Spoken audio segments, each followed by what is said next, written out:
अस्सलाम वालेकुम स्टूडेंट्स। अच्छा, हमने स्टार्ट किया हुआ था चैप्टर कम्युनिकेबल डिजीजेस वाला।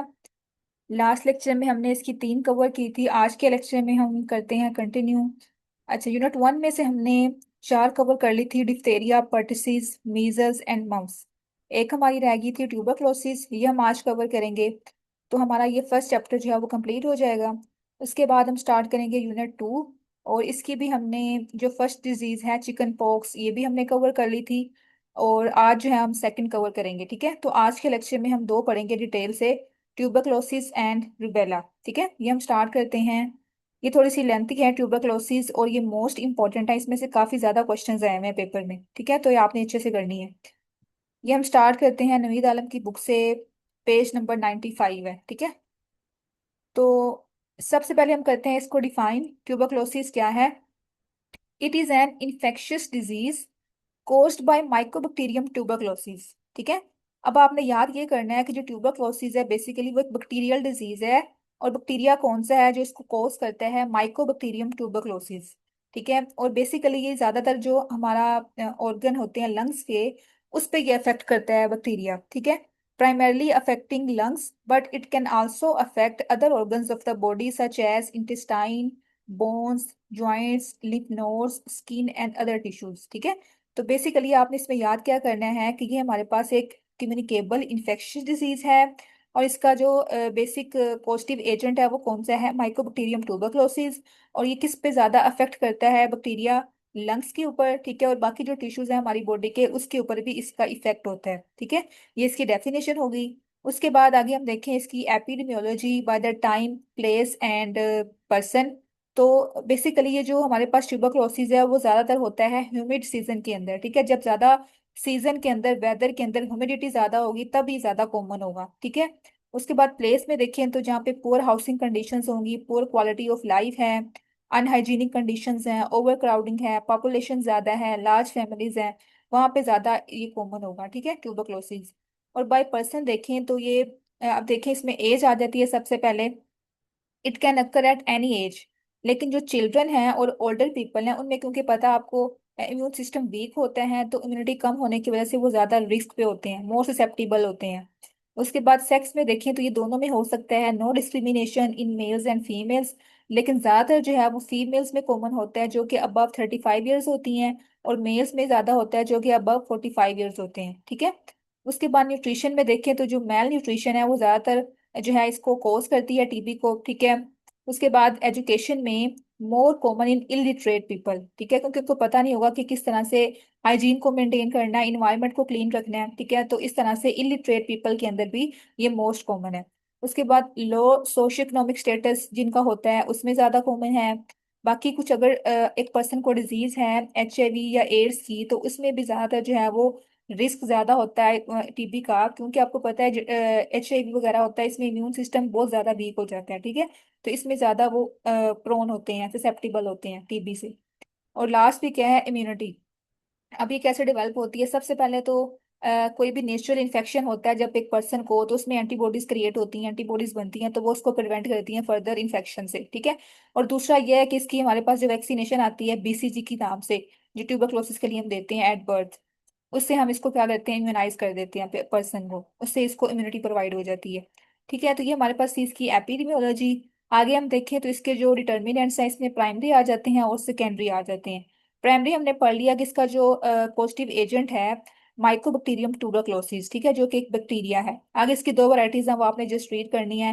ह्यूमन वैरायटी है और बोवाइन वैरायटी है। ठीक है, आगे देखें इसका जो सेकेंडरी डिटर्मिनेंट्स है उसमें भी हमने देख लिया कि इसका जब एक पर्सन में लो सोशियो इकोनॉमिक स्टेटस होगा, लैक ऑफ एजुकेशन होगा। ठीक है, उसके बाद क्या है? ओवर क्राउडिंग होगी, फिजिकल इन्वायरमेंट जो है वहाँ पे ज्यादा ह्यूमिडिटी है तो वो ज्यादा स्प्रेड करेगा, ज्यादा वहाँ पे अकर होगा। ठीक है, तो ये हमारे पास क्या है? सेकेंडरी डिटर्मिनेंट्स हैं।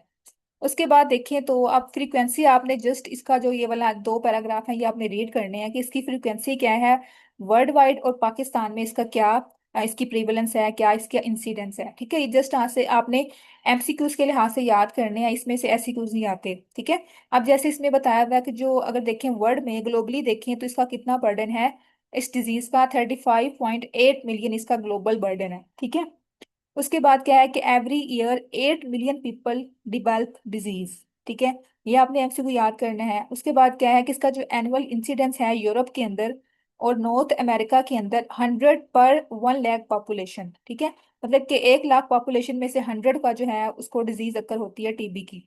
एनुअल देखें तो हर साल। और अफ्रीका में देखें तो 250 है पर 1 लाख पॉपुलेशन। एशिया में देखें तो क्या है 300 पर 1 लाख पॉपुलेशन। ठीक है, तो आपने जस्ट रीडिंग मार्क करनी है ताकि इसमें से अगर एमसीक्यू आ जाता है तो आप उसको कवर कर सकें। उसके बाद पाकिस्तान में देखें तो क्या है, पाकिस्तान जो है वो 6 नंबर पे आता है कि इसमें टीबी के जो केसेस हैं वो पाए जाते हैं। ठीक है, इसकी 6 नंबर पे रैंकिंग आती है।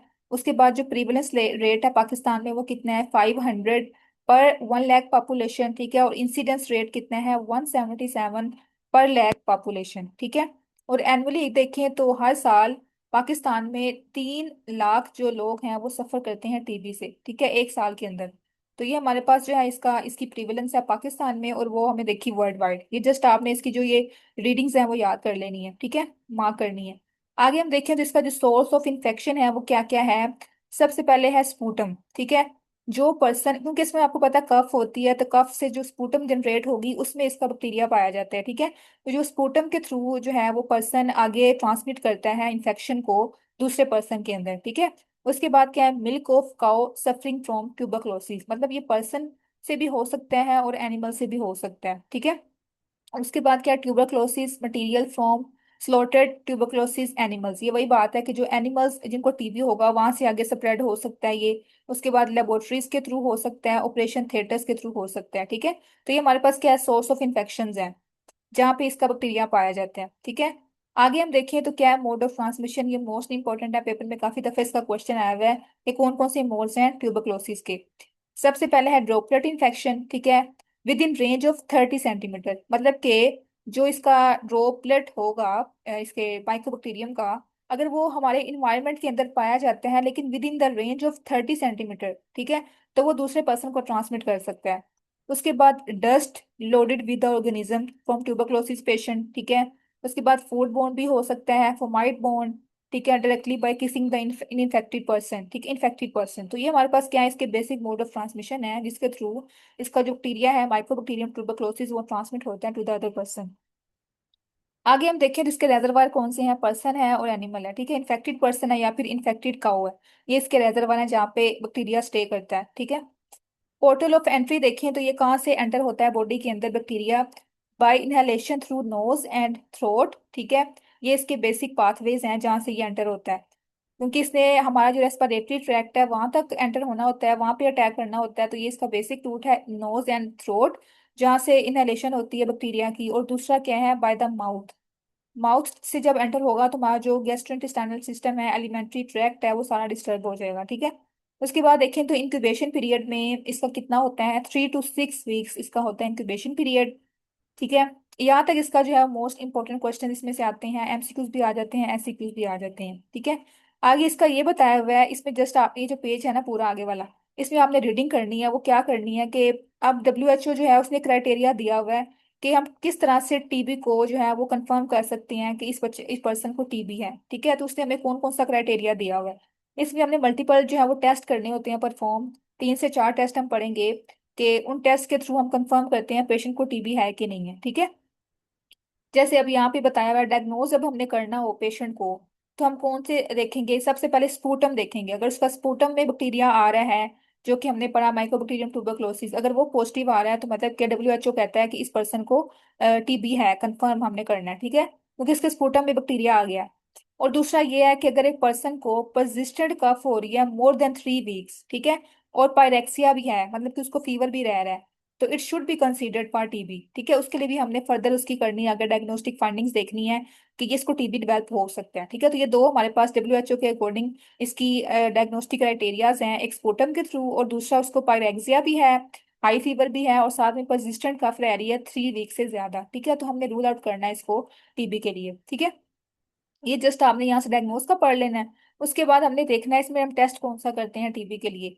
इसका जो बेसिक टेस्ट है वो है ट्यूबरक्लिन टेस्ट। ठीक है, अगर ये पॉजिटिव आ जाता है तो मतलब कि पेशेंट जो है वो एविडेंस शो कर रहा है टीबी का। ठीक है, अब जो टेस्ट है इसके अगर हमारे पास डिफरेंट टाइप्स होती हैं ट्यूबरक्लिन टेस्ट की, सबसे पहले है हीव टेस्ट। ठीक है, दूसरा है मोनटोक्स टेस्ट और थर्ड पे है टाइन मल्टीपल पंक्चर टेस्ट। ठीक है। अब इसमें जो मोस्ट हमारा यूज होता है वो मोनटोक्स टेस्ट है। ठीक है, जो आपने सुना भी होगा काफी दफा, जो हम करते हैं टीबी के लिए।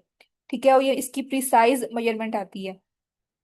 अच्छा, अब सबसे पहले हम देखें तो हीव टेस्ट जो है वो हम कब करते हैं, जब हमने ज्यादा लोगों को टेस्ट करना हो, लार्ज नंबर ऑफ पीपल को हमने डायग्नोस करना हो, तो हम करते हैं हीव टेस्ट। ठीक है, क्योंकि ये हमारे पास क्या है कि इजी टू परफॉर्म है, रिलायबल है और चीप है। उसके बाद देखें तो मोनटोक्स टेस्ट है। मोनटोक्स टेस्ट जो है इसमें हमने प्रिसाइज मेजरमेंट करनी होती है। ठीक है, कि पर्सन को हमने कंफर्म करना हो कि पेशेंट को टीबी है कि नहीं है, तो ये तब फेवरेबल होता है। ठीक है। उसके बाद थर्ड पे हमारे पास है टाइम मल्टीपल पंक्चर टेस्ट, ये इतना यूज नहीं होता।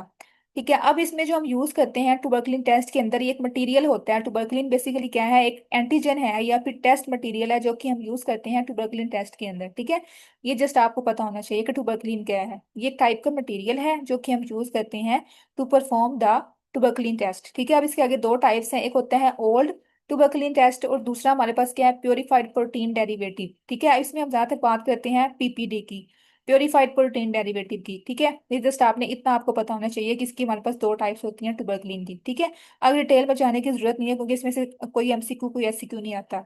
इसमें ज्यादातर पूछते हैं आपका मोड ऑफ ट्रांसमिशन क्या है टीबी का, इसकी मैनेजमेंट क्या है, इसकी प्रिवेंशन क्या है, इसकी वैक्सीनेशन कौन सी है। ठीक है, तो हमारे काम की जो चीजें हमने जस्ट वही करनी है। उसके बाद आपको ये पता होना चाहिए कि मोनटोक्स टेस्ट ये पूछते हैं वाइवा के अंदर कि मोनटोक्स टेस्ट जो है वो किस तरह से परफॉर्म करते हैं, इसकी क्या इंटरप्रिटेशंस हैं। ठीक है, तो ये आपने अच्छे से करना है। ठीक है, ये मोस्ट इंपॉर्टेंट है। अच्छा, मोनटोक्स टेस्ट में हम क्या करते हैं, बेसिकली जो हमारे पास था ना ये मटेरियल, प्योरीफाइड प्रोटीन डेरिवेटिव, जिसको हम कहते हैं पीपीडी, वो हमने इंजेक्ट करना होता है इंट्राडर्मली। ठीक है, जो हमारा फोर आर्म है उसकी जो फ्लेक्सर सरफेस होती है, ऊपर वाली सरफेस, उस पे हमने इंट्राडर्मली 0.1 ml क्या देना होता है, पीपीडी, प्योरीफाइड प्रोटीन डेरिवेटिव। ठीक है, और फिर हमने चेक करना होता है आफ्टर 48 to 72 आवर्स के क्या रिजल्ट आ रहे हैं। ठीक है, जैसे हमने इंजेक्ट किया फिर हमने वेट करना है इतने आवर्स के लिए और उसके बाद हमने रिएक्शन देखना है। ठीक है, क्या रिएक्शन आ रहा है। तो इसमें जो इंटरप्रिटेशंस आती हैं वो दो से तीन टाइप की आती हैं, वो हम देखते हैं। सबसे पहले क्या है, tuberculin reaction consist of erythema and induration. ठीक है, अब इसमें दो चीजें हम देखेंगे। जैसे ही हमने इसको इंजेक्ट किया पीपीडी, तो हमारे पास दो चीजें कौन सी अकर होंगी, एक अरिथमा होगा, वहां पे रेडनेस सी होगी, और दूसरा इंड्यूरेशन होगी, मतलब एक गड़ा सा बन जाएगा। ठीक है, तो इन दोनों को हमने देखना कि इसकी क्या साइज है, इंड्यूरेशन का, अरिथमा किस लेवल तक है। ठीक है, ये दोनों हमने मेजर करने होते हैं। अच्छा, अगर हमारे पास क्या है, रिएक्शंस एक्सीडिंग 10 मिलीमीटर। ठीक है, मतलब कि जो इंड्यूरेशन हुई है, जो वहां पे गड़ा सा बना है, उसका जो डायमीटर 10 मिलीमीटर से ज्यादा एक्सीड कर गया है ना, तो मतलब कि पर्सन पॉजिटिव है। ठीक है, अगर उसका जो डायमीटर है वो लेस देन 6 मिलीमीटर है उस इंड्यूरेशन का, तो वो क्या है, नेगेटिव रिएक्शन है। ठीक है, अगर हमारे पास क्या है, रिएक्शन बिटवीन 6 and 9 मिलीमीटर, ठीक है, तो वो डाउट में हम रह सकते हैं कि पर्सन को हो भी सकता है और नहीं भी हो सकता। ठीक है, तो ये हमारे पास 3 तरह की इंटरप्रिटेशंस आती हैं मोनटोक्स टेस्ट की। ये आपको पता होना चाहिए। इसमें से एमसीक्यू आ जाते हैं कि पॉजिटिव कब होता है, नेगेटिव कब होता है और डाउट हमें कब होता है। ठीक है, ये आपने रीडिंग्स मार्क करनी है। अच्छा, उसके बाद क्या है, पॉजिटिव मोनटोक्स टेस्ट। पॉजिटिव मोनोटॉक्स टेस्ट का मतलब क्या है कि पर्सन जो है वो इन्फेक्ट है, उसके अंदर बैक्टीरिया एंटर हो चुका है, माइक्रोबैक्टीरियम ट्यूबरकुलोसिस का। ठीक है, और फिर हम इसमें क्या करते हैं, बीसीजी वैक्सीनेशन अप्लाई करते हैं, उसको एडमिनिस्टर करते हैं ताकि उसको फर्दर हम आगे प्रिवेंट कर सकें। ठीक है, फर्दर लाइफ में। और नेगेटिव में क्या है कि person is not suffering from tuberculosis. ठीक है, तो ये दो हमारे पास हो जाते हैं, पॉजिटिव केस आता है या नेगेटिव केस आता है। ठीक है, उसके बाद क्या है, कंट्रोल ऑफ ट्यूबरकुलोसिस। अब हमने कंट्रोल कैसे करना है, इसको प्रिवेंट कैसे करना है, तो ये मोस्ट इंपॉर्टेंट है, पेपर में क्वेश्चन आया हुआ है, हाउ टू कंट्रोल ट्यूबरक्लोसिस। ठीक है। अच्छा, 1993 में डब्ल्यूएचओ ने डिक्लेयर किया था ग्लोबल टीबी कंट्रोल प्रोग्राम। ठीक है। अच्छा, अब इसमें हमने क्या क्या अप्लाई करना है, क्या क्या हमने मेथड यूज करने हैं इसको कंट्रोल करने के लिए। सबसे पहले हमने डायग्नोज करना है टीबी के केसेस को, उसके लिए हमने सर्वेस करने हैं। हमने कम्युनिटी में जानना है, वहां पे हमने डाटा कलेक्ट करना है, हिस्ट्री लेनी है। ठीक है, एग्जामिन करना है और अर्ली हमने डिटेक्ट करना है टीबी के केसेस को, ताकि हम उसको प्रॉपर टाइमली ट्रीट कर सके, मैनेज कर सके। ठीक है, उसके बाद हमने क्या करना है, डायग्नोज कर लिया तो हमने ट्रीट करना है न्यू केसेस को और ऑलरेडी नोन केसेस को। ठीक है, उसके बाद हमने वैक्सीनेशन करनी है टू प्रोटेक्ट और प्रिवेंट यंग पॉपुलेशन। और इसके बाद हमने हेल्थ एजुकेशन प्रोवाइड करनी है कम्युनिटी में लोगों को। ठीक है, कि किस तरह से उसने प्रिवेंटिव मेजर्स लेने हैं। ठीक है, उसके बाद training of medical and paramedical personnels, जो वहाँ पे मेडिकल टीम हमने हायर करनी है जो कि उनको आगे फर्दर ट्रीट करेगी, उसको भी हमने प्रॉपर ट्रेन करना है। ठीक है, तो ये हमारे पास डिफरेंट मेथड्स हैं जिसको हम यूज करके टीबी को कंट्रोल कर सकते हैं, उसको आगे प्रिवेंट कर सकते हैं। अब हमारा मेजर एम क्या होता है इसको कंट्रोल करने का? सबसे पहले है reducing the reservoir of infection. ठीक है, कि हम जहाँ से बैक्टीरिया जिसने जो आगे इन्फेक्शन कोज कर रहा है उसको हम अगर प्रिवेंट कर लें, उसको हम रिड्यूस कर लें, तो हमारा जो मेजर गोल है वो हम अचीव कर सकते हैं। ठीक है, उसके बाद इम्प्रूविंग द रेजिस्टेंस। ठीक है, अब कुछ पर्सन ऐसे हैं जिनको हम ड्रग्स भी दे रहे हैं, उनको हम जो है प्रॉपर प्रिवेंटिव मेजर्स भी वो ले रहे हैं, लेकिन फिर भी वो रेजिस्टेंस शो कर रहे हैं, तो हम रेजिस्टेंस को कैसे इंप्रूव कर सकते हैं? वो भी हमने ये हमारा एक मेजर एम होता है। ठीक है, उसके बाद क्या, minimising the chances of spread. ठीक है, कि हमने अगर एक पर्सन को अगर हो गया टीबी तो हमने फर्दर उसको कैसे स्प्रेड होने से प्रिवेंट करना है। तो ये हमारे पास क्या है, तीन हमारे बेसिक गोल्स होते हैं, एम्स होते हैं। ठीक है, इसको कंट्रोल करने के। उसके बाद क्या, reducing the reservoir of infection. अच्छा, अब हमने रेजरवायर को जो है रिड्यूस कैसे करना है? या तो हम केस फाइंड कर लेंगे, ठीक है, कि जिस पर्सन को टीबी है उसको अर्ली डायग्नोज कर लें, डिटेक्ट कर लें बाय द स्पूटम टेस्ट या फिर जो भी हमने टेस्ट करने हैं, और या फिर उसको हम टाइमली ट्रीट कर लें। ठीक है, यहाँ पे वही बताया हुआ केस फाइंडिंग में हम क्या करते हैं, डिटेक्शन करते हैं जो पॉजिटिव केसेस होते हैं। ठीक है, और बाकी इसमें क्या है कि फर्दर जो टेस्ट होते हैं केस फाइंडिंग में हम क्या करते हैं, स्पूटम एग्जामिनेशन कर लेते हैं पर्सन की। ठीक है, उसका स्पूटम का सैंपल लेके और इसमें हम डिटेक्ट करते हैं कि उसके अंदर बैक्टीरिया है कि नहीं है। ठीक है, और दूसरा हमारे पास कौन सा टेस्ट है इसमें, ये बेसिकली कम यूज होता है, मैस मिनिएचर रेडियोग्राफी। मतलब कि रेडियोग्राफी के थ्रू जो है वो एक तो ये नॉट इंडिकेटिव है। ठीक है, मतलब कि इससे ज्यादा एक इसकी कॉस्ट भी हाई होती है, उसके अलावा इसमें कुछ एरर्स आ सकते हैं फिल्म्स के अंदर, जो इसकी एक्सरेज की फिल्म्स होती हैं। ठीक है, और very low yield of cases, इसमें बहुत कम केसेस हम आइडेंटिफाई कर सकते हैं। ठीक है, तो ये हमारे पास सेकंड इसका एक होता है टेस्ट, रेडियोग्राफी वाला। उसके बाद क्या है, टुबरक्लिन टेस्ट। इसमें वही बात है कि इसमें हम क्या करते हैं, टुबरक्लिन इंजेक्ट करते हैं उसकी फोर आर्म में। ठीक है, और आगे फर्दर उसको डायग्नोज करते हैं। और लास्ट पे क्या है, एक्सरे चेस्ट करवाते हैं।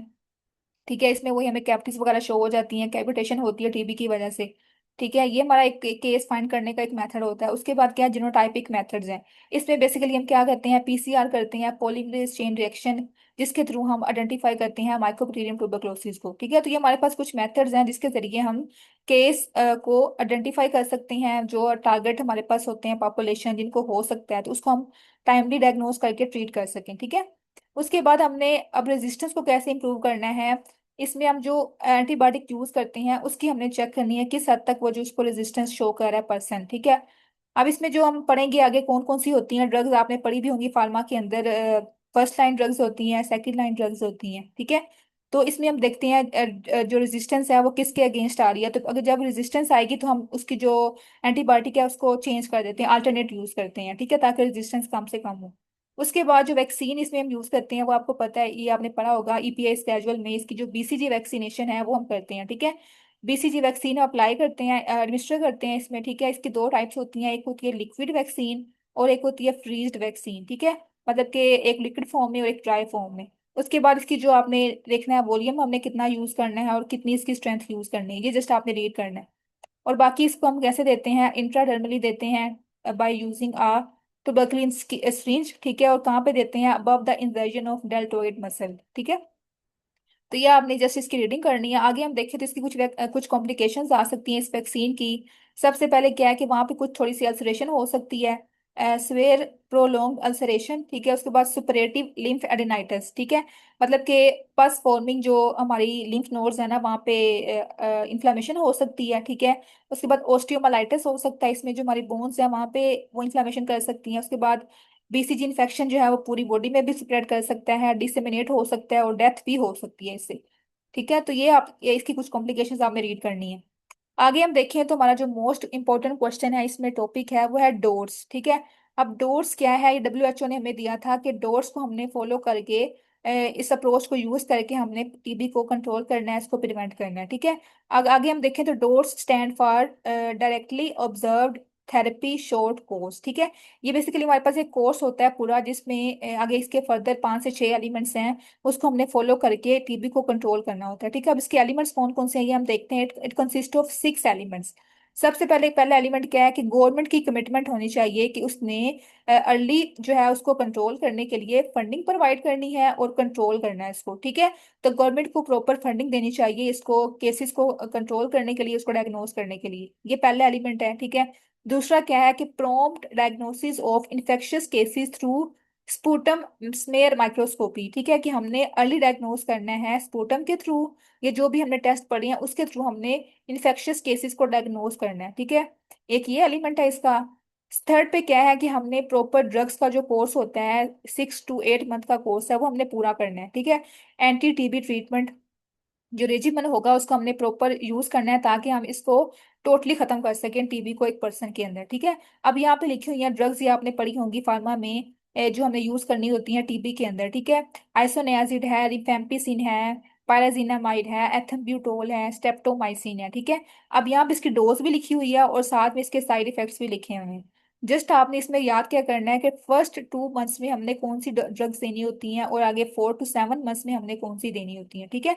तो ये जस्ट आपको पता होना चाहिए, कुछ ड्रग्स के नाम आ सकते हैं पेपर में, पूछ सकते हैं कौन सी ड्रग्स हम यूज करते हैं टीबी के लिए, ठीक है। तो ये हमने प्रॉपर कोर्स लेना होता है, इसका जो ड्यूरेशन है वो हमने पूरा करना होता है ड्रग्स का। उसके बाद क्या है, a regular uninterrupted supply of quality anti TB drugs, ठीक है। मतलब कि गवर्नमेंट को ये भी चाहिए कि उस जो जिस एरिया में स्प्रेड हुआ हुआ टीबी उस एरिया में प्रॉपर सप्लाई प्रोवाइड करे। अनइंटरप्टेड और रेगुलर सप्लाई होनी चाहिए ड्रग्स की, ठीक है, ताकि कोई डिले ना आए, कोई ट्रीटमेंट में जो है वो डिले ना हो और फर्दर उसको आगे हम स्प्रेड होने से बचा सकें। उसके बाद हमारे पास हमने प्रॉपर मॉनिटरिंग करनी है, इवेलुएट करना है कि किस हद तक हम जो अपना प्रोग्राम यूज कर रहे हैं उसको कोई इफेक्ट आ भी रहा है कि नहीं आ रहा, ठीक है। हमने इसकी परफॉर्मेंस चेक करनी है, तो हमने इवेल्युएशन करनी है, प्रॉपर मॉनिटरिंग करनी है, रिपोर्टिंग सिस्टम को यूज करना है, ठीक है। और लास्ट में हमने रिसर्च करनी है कि ऐसे कौन से फैक्टर्स हैं जो कि टीबी कोज कर रहे हैं, स्प्रेड कर रहे हैं, ठीक है। तो हमने हमारी जो बेसिक रिसर्च है वो भी हमने यूज करनी है इसके अंदर, ठीक है। तो ये हमारे पास एक प्रॉपर प्रोग्राम है जो कि यूज करना होता है, हमने अप्लाई करना होता है टीबी को कंट्रोल करने के लिए, उसको प्रिवेंट करने के लिए, ठीक है। ये पेपर में क्वेश्चन आया हुआ है, डोर्स थेरेपी क्या होती है, डोर्स को डोर्स जो है वो किस तरह से यूज करके हम टीबी को प्रिवेंट कर सकते हैं। तो ये आपने 6 एलिमेंट्स को एक्सप्लेन करना है और आगे अगर ड्रग्स का पूछें तो आप उसमें इसके नाम मेंशन कर सकते हैं, ठीक है। तो ये हमारा जो था टॉपिक ट्यूबरक्लोसिस का, ये हमने पढ़ लिया। आगे हम देखें तो सेकंड हमने इसका जो यूनिट था उसमें हमने एक डिजीज पढ़नी थी आज, रुबेला की, ठीक है। तो वो हम देख लेते हैं, वो पेज नंबर आपको मिलेगा 90, ठीक है। शोर सी डिजीज है, ये आपने शायद पढ़ी भी हो पहले। तो ये हम पढ़ते हैं, सबसे पहले इसका दूसरा नाम पता होना चाहिए, इज आल्सो कॉल्ड जर्मन मीजल, ठीक है। और ये हमारे पास क्या है, ये भी इन्फेक्शियस कम्युनिकेबल डिजीज है और ये चाइल्डहुड इन्फेक्शन है, ठीक है। माइल्ड एंड शॉर्टर ड्यूरेशन का होता है, अगर प्रेगनेंसी के अंदर मदर को हो जाता है इन्फेक्शन तो इससे फीटस के ऊपर काफी इफेक्ट आते हैं, उसको कंजेनिटल डिफेक्ट्स हो सकते हैं, ठीक है। तो ये इसकी डेफिनेशन आप इतनी सी कर सकते हैं। उसके बाद देखिए इसकी एपिडेमियोलॉजी में इसका जस्ट एजेंट बताया हुआ है, एजेंट इसका कौन सा है, ये बेसिकली एक वायरल इन्फेक्शन है, तो इसमें जो वायरस है वो टोगा वायरस है, ठीक है। टोगा वायरस फैमिली से ही बिलोंग करता है वायरस, जो कि कोज करता है रुबेला को, ठीक है। और देखें तो एज में 3 to 10 ईयर्स के बच्चों में ज्यादा होता है, ठीक है। और इम्यूनिटी में देखें तो अगर एक बार अटैक हो जाता है इसका तो इससे फर्दर पर्सन को लाइफ लॉन्ग इम्यूनिटी प्रोवाइड हो जाती है, ठीक है। उसके बाद क्या है, ट्रांसमिशन में देखें तो इसका 2 मोड्स हैं, डायरेक्ट और डायरेक्ट है और वर्टिकल है, ठीक है। डायरेक्ट में क्या है कि ड्रॉपलेट्स के थ्रू होगा ये ट्रांसमिट वायरस, और वर्टिकल में देखें तो ये मदर टू चाइल्ड या मदर टू फीटस जो है वो ट्रांसमिट होता है, तो इसको हम कहते हैं ट्रांसप्लेसेंटल, मतलब प्लेसेंटा के थ्रू जो है वो मदर से बच्चे में आ सकते हैं, ठीक है। तो उससे जब वो पैदा होगा तो उसमें डिफरेंट टाइप्स के डिफेक्ट हो सकते हैं, कंजेनिटल डिफेक्ट हो सकते हैं। उसके बाद इसका जो इंक्यूबेशन पीरियड है वो कितना है, 2 to 3 वीक्स, ठीक है। और एवरेज में देखें तो 18 डेज का इसका है, ठीक है। उसके बाद आगे हम देखते हैं इसका जो साइन सिम्टम्स हैं वो कौन कौन से हैं। 50% केसेस में क्या है कि ये एसिम्टोमेटिक होता है, ठीक है, रुबेला। और प्रोड्रोमल सिम्टम्स कौन सी हैं, लाइक नो स्पेसिफिक सिम्टम में क्या क्या आएगा, कोरिजा होगा, मतलब कि रैशेस होंगे बॉडी के ऊपर, सो थ्रोट हो सकता है, लो ग्रेड फीवर इसमें होता है, ठीक है। उसके बाद क्या, लिम्फ एडिनोपैथी, मतलब कि जो लिम्फ नोड्स हैं उसकी इनलार्जमेंट हो जाएगी, ठीक है। उसके बाद रैशेज अपीयर होंगे, अब रैशेज जो है पहले वो फेस पे आएंगे, ठीक है, और फिर आहिस्ता आहिस्ता वो स्प्रेड हो जाएंगे ट्रंक के ऊपर, एक्सट्रीमिटीज के ऊपर, ठीक है। और फिर जो है वो टाइम टू टाइम इसके आगे डिसअपेरेंस होना शुरू हो जाएगी, मतलब ये डिसअपेयर होना स्टार्ट हो जाएंगे जैसे जैसे ये इसको हम ट्रीट करते जाएंगे, ठीक है।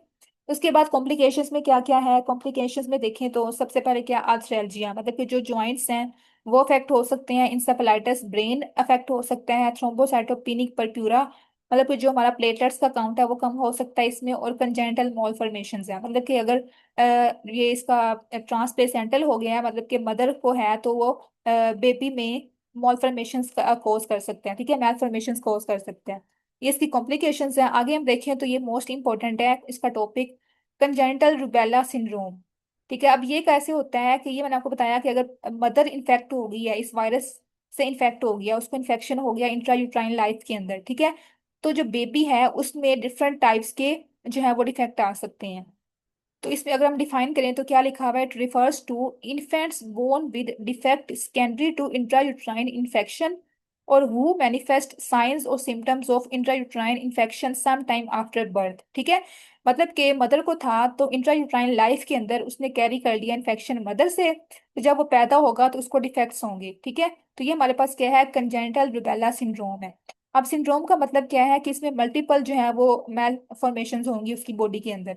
अब ये डिपेंड करता है कि उसको इन्फेक्शन कब हुआ है मदर को। अगर फर्स्ट ट्राइमेस्टर के अंदर मदर इन्फेक्टेड हो गई है तो उसमें कौन कौन सी सिम्टम्स आएंगी, कौन कौन सी जो है ना मैलफॉर्मेशंस आएंगी बेबी के अंदर, या तो बल्कि तीनों आएंगी, ट्राइएड इसको हम कहते हैं, रुबेला ट्राइएड। ठीक है, पहली क्या होगी, कैटारेक्ट या ग्लूकोमा डेवलप हो सकता है, डेफनेस हो जाएगी, और पेटेंट डक्टस आर्ट्रियोसिस, के हमारे पास एक हार्ट की डिजीज है, पीडीए जिसको हम कहते हैं, पेटेंट डक्टस डक्टस आर्ट्रियोसिस। ठीक है, तो ये तीनों जो है वो अगर मदर को फर्स्ट ट्राइमेस्टर के अंदर ये रुबेला का वायरस इन्फेक्ट उसने कर लिया है, कैरी कर लिया है, तो ये तीनों जो है वो हमारे पास हो सकती हैं मैलफॉर्मेशंस। ठीक है, अगर जो मदर है वो सेकंड ट्राइमेस्टर में इन्फेक्ट हुई है तो उससे क्या हो सकता है, इट कॉजेज माइक्रोइंसेफेलोपैथी। ठीक है, जो ब्रेन है उसका डिसऑर्डर हो सकता है।